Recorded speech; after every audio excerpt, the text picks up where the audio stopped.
옛날 속담에 천하에 믿을 수 없는 것이 사람의 마음이라고 하는 말이 있습니다. 우리가 늘 내 마음도 내가 모르고 살아갈 때가 참 많이 있습니다. 이때쯤 되면 새해 계획한 일들을 우리가 이루지 못함을 내 마음이 스스로 자책합니다. 그래서 작심 3일이라고 계획해 놓은 일, 그것이 쉽게 내 마음 변심되는 그러한 모습을 보면서 참 안타까워합니다. 그 정도가 아니라 오늘은 예레미야가 우리에게 인간의 마음을 부패한 마음이다, 그렇게 표현해 주시고 있습니다. 그저 정한 거, 약속한 거 이루지 못하는 정도가 아니라 부패했다고 하는 얘기는 쓸모없다는 얘기죠. 다 썩어서 문드러져서 먹지 못하고 사용하지 못한 마음이 부패한 마음이다, 그렇게까지 예레미야는 인간의 마음을 표현하고 있습니다. 유다의 죄가 얼마나 심각했던지, 정말 부패한 마음이 인간이다, 그렇게 표현을 했겠습니까?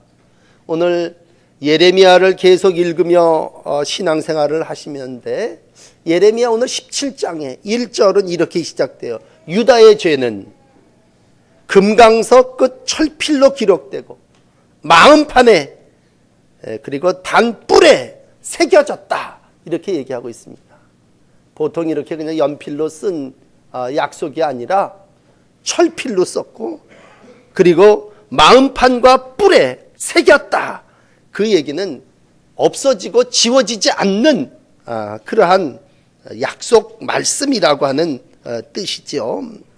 그럼 유다 백성의 죄가 얼마나 크길래 금강석 철필로 새기고 뿔에 새겨졌느냐라고 하는 것을 생각해 볼 때, 유다 백성들은 우리와 같이 하나님의 선택받은 백성이었습니다. 그리고 하나님이 엄청 그들에게 은혜와 사랑을 주셨습니다. 그럼에도 불구하고 그들의 생각은 어디가 있었냐 하면, 그 2절 맨 끝에 보면 아세라를 생각하는도다, 그렇게 생각하고 있습니다. 아세라는 우상의 대표적인 모습이라면, 하나님이 그렇게 어이구 내 자식, 어이구 내 새끼, 그리고 품고 사랑하고, 하나님은 오직 유다만을 생각하셨는데, 그 사랑을 받는 유다는 생각이 어디가 있냐면 아세라 목상과 저 세상의 쾌락과, 그리고 저 나무 곁에 있는 신상들, 거기에 가 있습니다. 2절 보시면 그들의 자녀가 아세라를 생각하는도다, 그렇게 기록을 하고 있습니다. 그러니까 하나님이 그렇게 사랑하시고 하나님이 늘 일편단심 생각해 주시는데도 그 사랑을 마음에 담질 않고 우상에게로 정을 주고 우상을 섬기는 그러한 모습이 오늘 유다의 모습이요, 이 땅을 살아나가는 성도들의 삶임을 말씀하고 있습니다. 여러분, 우리가 택함을 받았다면 은혜를 입은 거 아니겠습니까? 나 아주 존귀한 자라, 그리고 아주 귀하게 여겨주셨다면 절대로 다른 신을 경배해서는 안 되죠. 더군다나 그 아세라상이라든지 우상이라든지 이런 건 좀 표현이 그렇습니다만 개도 우상을 숭배하진 않죠. 그렇지 않습니까? 짐승이 가다가 나무에다 절합니까? 인간이 하나님을 경배하고 하나님을 잘 믿도록 택함받은 유다가 우상을 숭배했다고 하는 건 하나님이 볼 때 정말 너무 안타깝고 끔찍한 그러한 일입니다. 그래서 오늘 이제 본문에 와서 마음이 여호와에게서 떠난 그 사람은 이라고 딱 진단을 하시고 있습니다. 마음이 여호와에게서 떠났다. 여러분, 마음이 떠났다는 말 더 설명하지 않더라도 아시겠죠? 그러나 내가 누가 누구에게 정띠고 마음이 떠났다는 그런 말이 아니라 내 마음이 하나님에게서 떠났다, 그 얘기는 부패한 세상의 생각, 우상들로 가득 차 있다고 하는 것입니다. 여기에 대해서 예레미야는 나무로다가 설명을 하시고 있습니다. 그런 자, 마음이 하나님에게로 떠난 자는 어떤 자냐? 꼭 사막의 떨기나무와 같은 자다. 그렇게 표현하고 있습니다. 하나님을 의지하지 않고 하나님을 떠나간 자, 그는 사막의 떨기나무다. 여러분, 사막도 끔찍하죠. 사막이다 그러면 그건 사람이 살지, 어떤 사람이라도 아마 물통 없이 사막에 내던지면 사흘을 살 사람 없을 겁니다. 거긴 메마른 땅입니다. 거기 나무가 좀 자라나기 있지만 그 자라다가 다 죽고 마는 나무들이고 소금기가 가득한, 그래서 어떤 열매를 맺을 기대도 하지 아니하고 생명이 산다고 하면 겨우 살아나게 하기에 아주 급급한 그러한 곳이 사막의 떨기나무라고 표현하면 맞겠습니다. 사람을 믿으며 혈육으로 그 권력을 삼고 그 마음이 여호와에게서 떠난 사람은 바로 이렇다, 그런 얘기입니다. 가다가 보면 무슨 나무가 하나 있죠? 가보면 헛것이고 신기루일 수도 있을 겁니다. 빠져나오지 못할 겁니다. 그래서 6절에 가서는 이렇게 주석을 다네요. 좋은 일에 오는 것을 보지 못한다. 좋은 일을 보지 못한다고 하는 얘기는 사막에서 벗어나지 못한다는 얘기겠죠. 좋은 일은 얼른 그 수렁에서, 올무에서, 사막에서 벗어나는 것이라면 사막을 나가지 못하게 될 것이다. 그 인생이 물맛을 못 볼 거고 생명을 얻지 못할 거고 결국에 가서는 거기서 말라 죽게 될 것이다, 그런 얘기입니다. 왜 이런 일이 일어납니까? 라고 했을 때 이사야는 이사야서 29장 13절에 이렇게 얘기해요. 내 백성 이 백성이 입으로는 나를 가까이하고 입술로는 나를 공경하지만 마음이 내게서 멀리 떠났다. 마음이 떠났다. 입으로는 예배당에 나와요. 그리고 입으로는 공경해요. 왜? 아버지도 그렇게 해왔고 할아버지도 그렇게 해왔고 아브라함 이후에 모든 백성들이 예배를 드리고 하나님을 공경하는 건 있지만 마음은 어디에 가 있어요? 세상 이방 우상에 가 있고 세상의 물질에 가 있고 혈육을 의지하며 세상의 것들을 의지하는 그러한 삶을 살아나갈 때에 그 마음이 사막의 떨기나무와 같다, 그렇게 얘기하고 있습니다. 두 번째, 오늘 9절로 넘어가서 예레미야는 이러한 하나님의 백성이 하나님을 떠나간 마음을 나무로 표현을 했다면 이렇게 진단을 하고 있습니다. 사람의 마음은 만물보다 거짓되고 심히 부패한 것이다. 마음을 심리학자들도 여러 가지로 표현을 하겠습니다만 예레미야가 심리학을 얘기하는 오늘 만물에 거짓되고 심히 부패한 것이 인간의 마음이다, 그렇게 얘기하고 있습니다. 그러니까 인간의 마음이라고 하는 게 썩었다는 거예요. 부패했다는 얘기 뭐 복잡하게 설명합니까? 썩었다는 얘기죠. 변질되어 원래의 모습이 없어져 버렸다는 거죠. 썩어서 문드러지고 냄새나고 부패했다고 할 때 그건 뭐 단순하게 이렇게 마음이 있는데 돌짝밭같이 굳어진 마음, 그 정도가 아니라 잡초가 나서 엉기성키 얽힌 재리에 얽힌 마음이 아니라 아주 예레미야는 극단적으로 표현을 했는데 부패했다. 부패했다. 만물보다 거짓되고 부패한 것이 오늘 인간의 마음이라.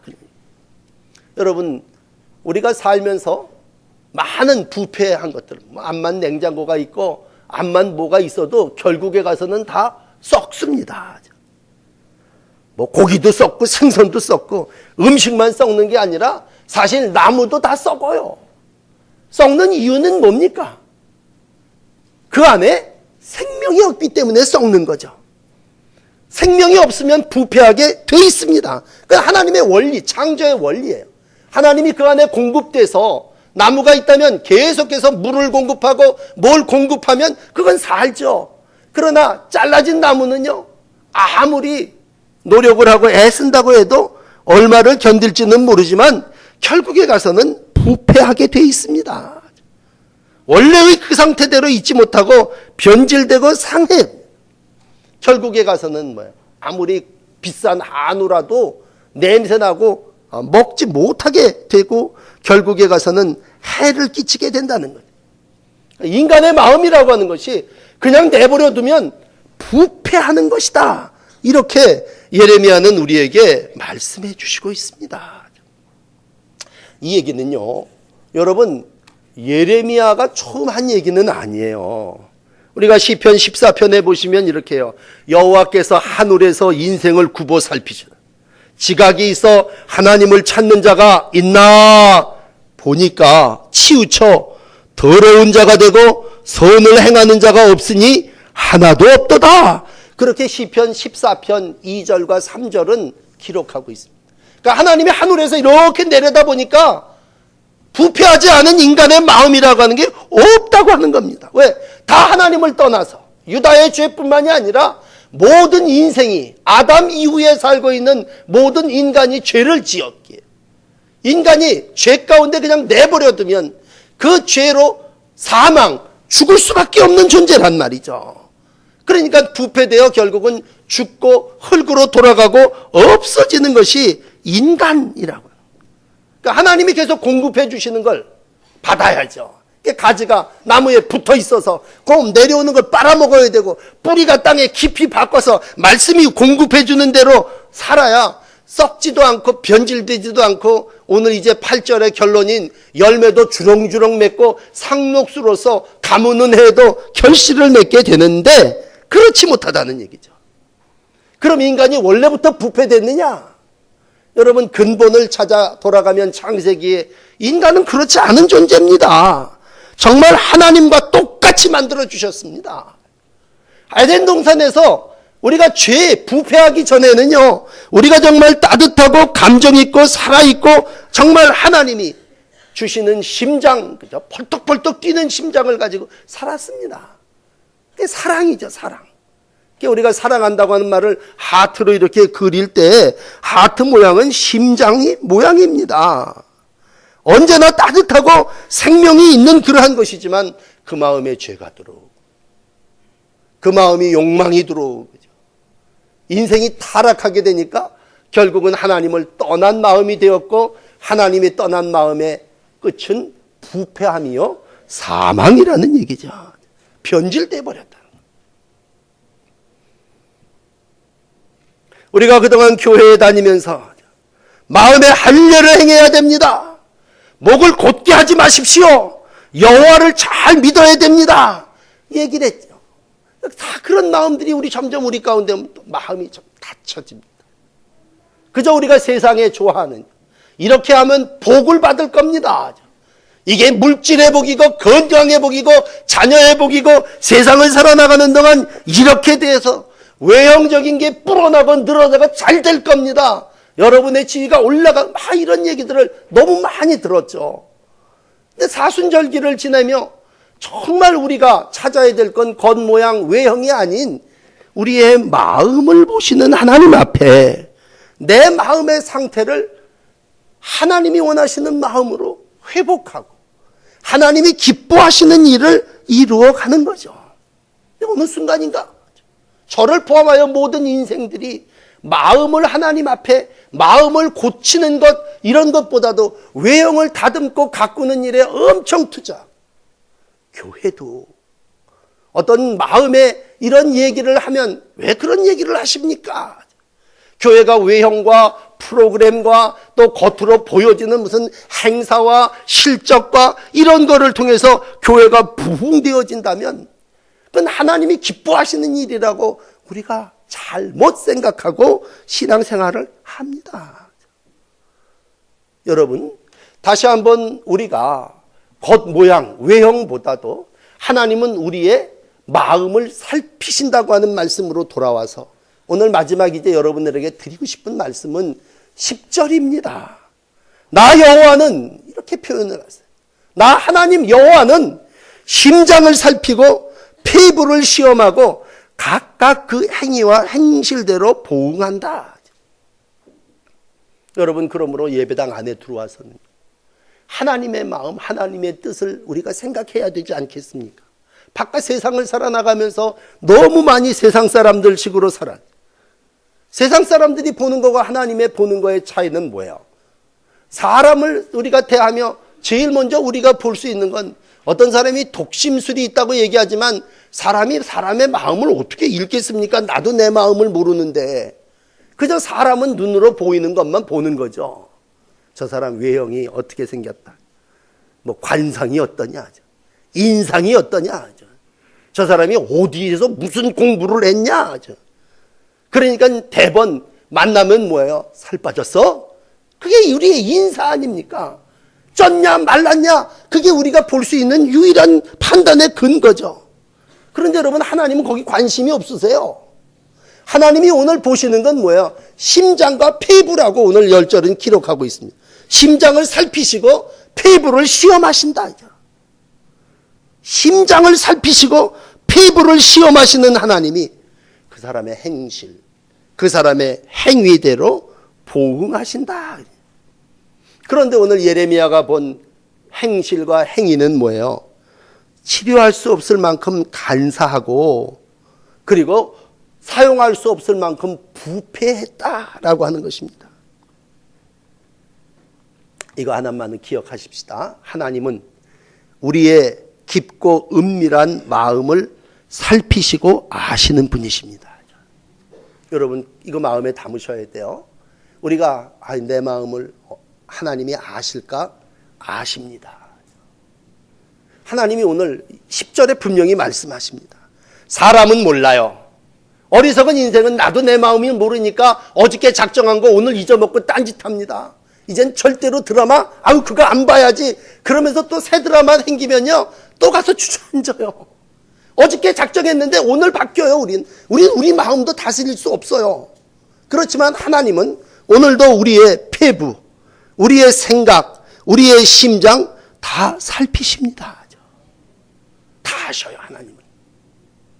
무섭죠? 그러면서 우리가 분명한 건 뭐예요? 나의 심장과 폐부를 읽으시는 그 하나님이 있다면 내가 하나님 앞에 싱싱해야죠. 건강해야죠. 아름다워야죠. 하나님이 기뻐하시는 마음을 가져야죠. 그렇지 않겠습니까?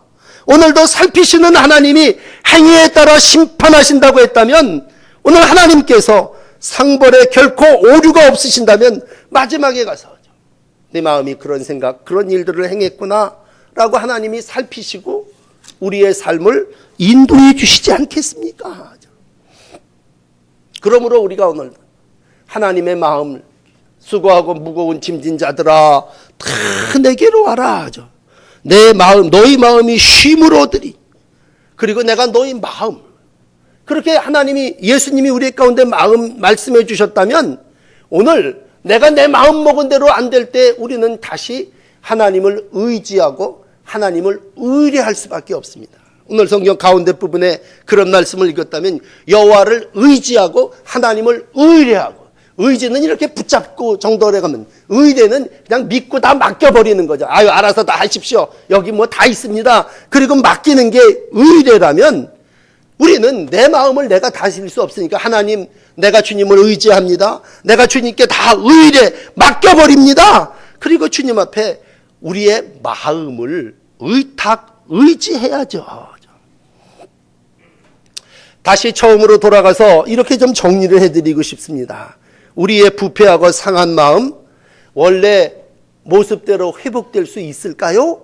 라고 할 때 오늘 주님은 너희가 상한 마음, 부패한 마음 가지고 있느냐? 그럴 때 분명한 것은 뭐예요? 내게로 와서 하나님을 의지하고 하나님을 의뢰한다면 너는 이제 물가에 심겨진 나무와 같은 자가 될 것이다. 그렇게 말씀하고 있습니다. 온갖 부패한 생각으로 꽉 차서 구정물통같이 더러운 것들이 내 안에 있다면 잠자가다도 깜짝 놀라죠. 이런 거짓된 생각들이, 이런 악한 생각들이 내 마음에 들어오나? 그러면 우린 또 무릎을 꿇고 하나님 앞에 기도합니다. 하나님, 이 나쁜 생각, 이 악한 생각 좀 떠나가게 해주세요. 그러면서 우리가 하나님 앞에 고백하는 한 가지는 그렇습니다. 하나님을 의지하고 하나님께 기도하면 하나님이 내 부패한 생각, 이 나쁜 생각, 악한 생각, 이 저주하는 모든 것들에서부터 나를 하나님이 지켜해 주시고 보존해 주시고, 그리고 마지막에 가서 우리가 열매 맺는 삶을 살게 해 주시죠.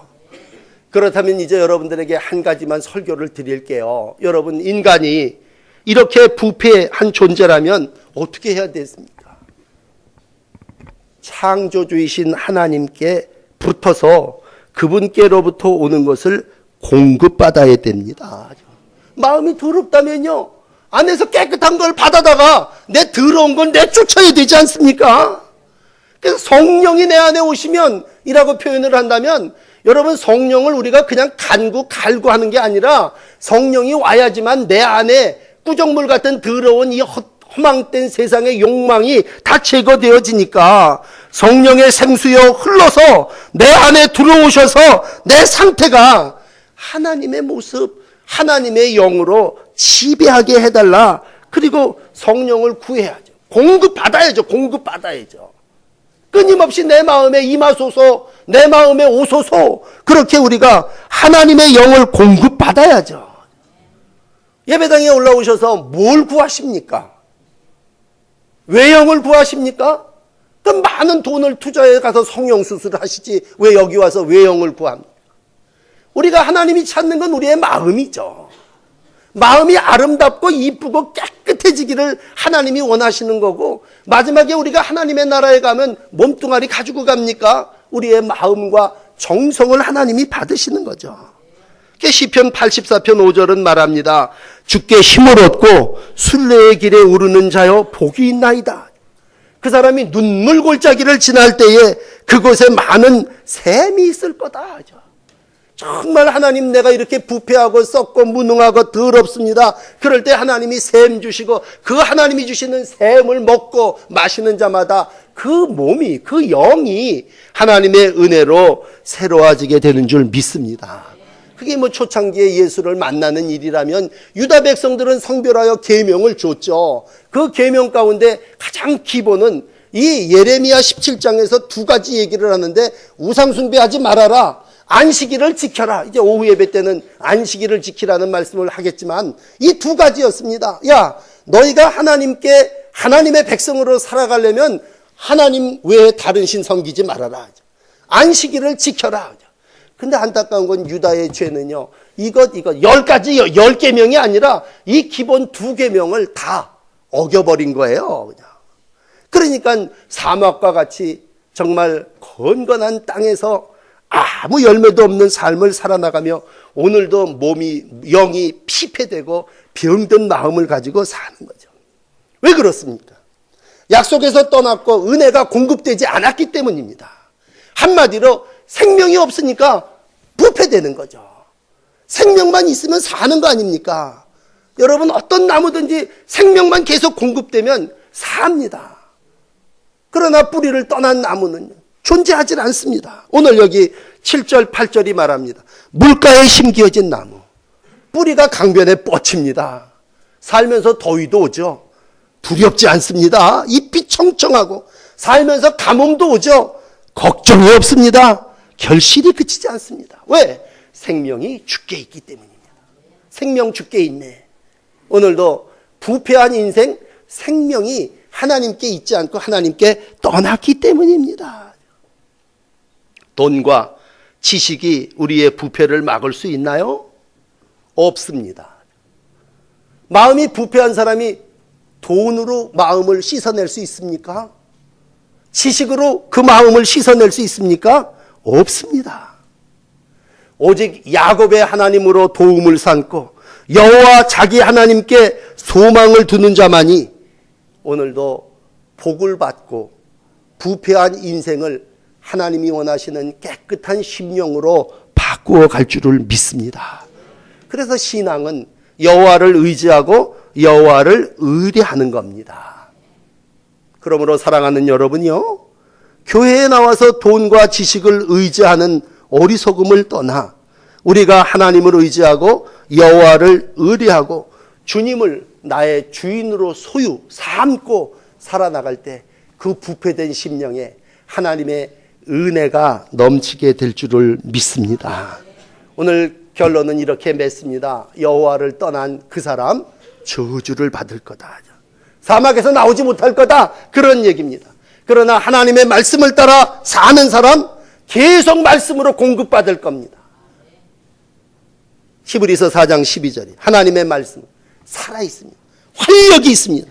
좌우의 날선 어떤 것보다도 예리합니다. 그래서 혼과 영과 및 관절과 골수를 찔러 쪼개기도 하며 또 마음의 생각과 뜻을 판단합니다.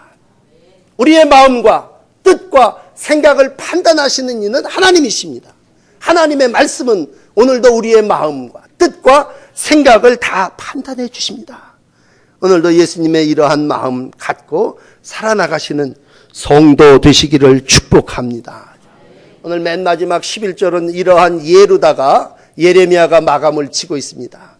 자고새라고 하는 새가 있습니다. 자고새.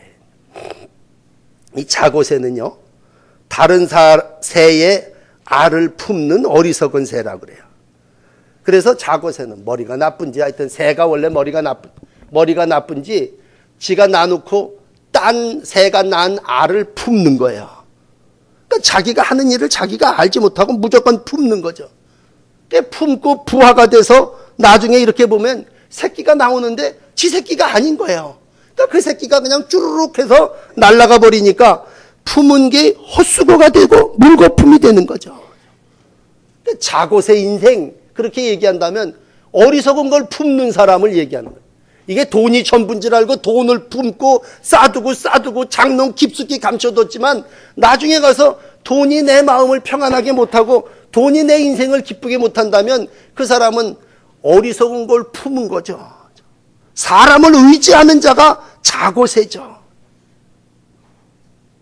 우리가 돌이켜보면요, 그때 처음에도 말씀드렸지만 짐승만도 못한 게 인간이다, 그렇게 얘기를 합니다. 참 표현이 욕 같습니다만 짐승만도 못한 게 인간의 마음이라고 할 때, 우리가 여러 반려견을 기르시는 분들도 많지만 개를 길러보지만 개를 낳은 사람이 누가 있습니까? 데려다 기른 거죠. 그렇지만 사랑과 정성을 주면 개도 끝까지 꼬리를 치고 사랑과 정성에 보답하고 충성스럽게 삶을 나누니까 정말 짐승을 그런 맛에 기르는 거죠. 근데 인간이라는 게 어떻습니까? 열심히 양육하고 기르고 사랑했지만 드라마 보니까 어느 순간 날 낳지 않았다고 저를 길러준 부모를 버리고 떠나가는 게 인간이란 말이에요. 야, 개도 길러준 부모, 자식 이런 정이 있다면 여러분, 우리가 인생을 살아나가며 세상 속에서 정말 사람의 마음이 저럴 수 있을까? 저렇게 몇십 년을 길러줬는데 라고 했을 때 믿음이라고 하는 건 하나님을 우리가 의지한다고 하는 건 뭐예요? 내 마음을 하나님께 드리면서 생명이 하나님께로부터 뭘 한다면 정말 내가 누구를 사랑하고 내가 누구를 돌봐주고 그런 은혜를 잊지 않고 기쁨과 감사의 삶을 가지고 사는 거죠. 여러분, 이런 가운데 어떤 형편 가운데 있는 분이 계실 거예요. 그럴 때 분명한 건 정말 내가 하나님의 사랑을 입었다면 그 하나님의 사랑을 계속 공급받기 위해서 사는 날 동안 정말 어떤 때는 이렇게 단절을 해야 되는 아픔이 있을지 모르지만 더위가 오고 가뭄이 온다 할지라도 난 정말 하나님이 내게 베풀어 주신 그 사랑을 잊지 않고 살아나갑니다 라고 하는 믿음 가지고 사신다면 오늘도 여러분들의 부패한 마음속에 하나님의 살리는 영이 함께해 주실 줄을 믿습니다. 마지막까지 하나님을 의지하시고 하나님을 의뢰하시면서 시냇가에 심은 나무와 같은 삶을 살아나가시는 성도 되시기를 바랍니다. 기도하시겠습니다. 마음이 하나님 앞에 고침받지 못하고 정말 강팍하고 완악함을 떠나서 오늘은 부패한 것이 인간의 마음이라고까지 말씀해 주시네요. 주님, 내가 나를 다스릴 수 없고 내가 내 마음을 제어할 수 없어 오늘도 세상을 의지하고 돈을 의지하고 지식을 의지하고 혈육과 권력을 의지하며 살아나가는 게 인생입니다. 아버지, 그러나 세상을 의지해 봤지만 우리가 이 세상 모든 것 가운데 정말 부패한 마음을 치유할 수 없고 상한 마음을 고칠 수 없기에 다시 하나님 앞에 나와 우리 하나님이 의지자가 되어주시고 하나님을 의뢰하는 모든 이들이 상한 마음이 치유받으며 아픈 마음이 고침받으며 하나님의 거룩한 심령으로 살아나가게 됨을 믿습니다. 사랑하는 영혼들 속에 하나님의 은혜를 공급하여 주셔서 병든 마음들이 치료받게 하여 주시고 하나님과의 관계가 회복돼서 하나님이 주시는 은혜로 살아나가는 생명들이 되게 하여 주시옵소서. 마음이 여호와에게서 떠난 사람은 저주를 받을 거고 만물보다 심히 부패한 것이 인간의 마음이라고 하셨나니 아버지 하나님, 마음을 주께 주며 하나님이 다스리시는 심령으로 이 땅을 살아나가는 저희들이 되게 하여 주시옵소서. 삶의 어려움을 겪는 성도들이 있어 기도하옵나니 주님, 단절의 아픔을 잘 이기게 하여 주시고 물가에 심겨진 나무로 생명을 잃지 않고 하나님에게까지 자라나는 귀한 날들 되게 하여 주시옵소서. 특별히 사순절기에 세상의 위형보다 우리의 영혼의 만족을 누리기를 원합니다. 더욱 하나님과 교제하고 하나님을 의지할 때에 주님이 공급하시는 생수로 새로워지게 하시고 하나님이 내 영혼 속에 주시는 기쁨과 감사가 넘치는 날들이 되게 하여 주시옵소서. 성령님, 이 시간 우리 가운데 오셔서 상한 마음을 고쳐주시고 하나님의 영으로 충만케 하여 주시옵소서. 예수 그리스도의 이름으로 간절히 기도하옵나이다. 아멘.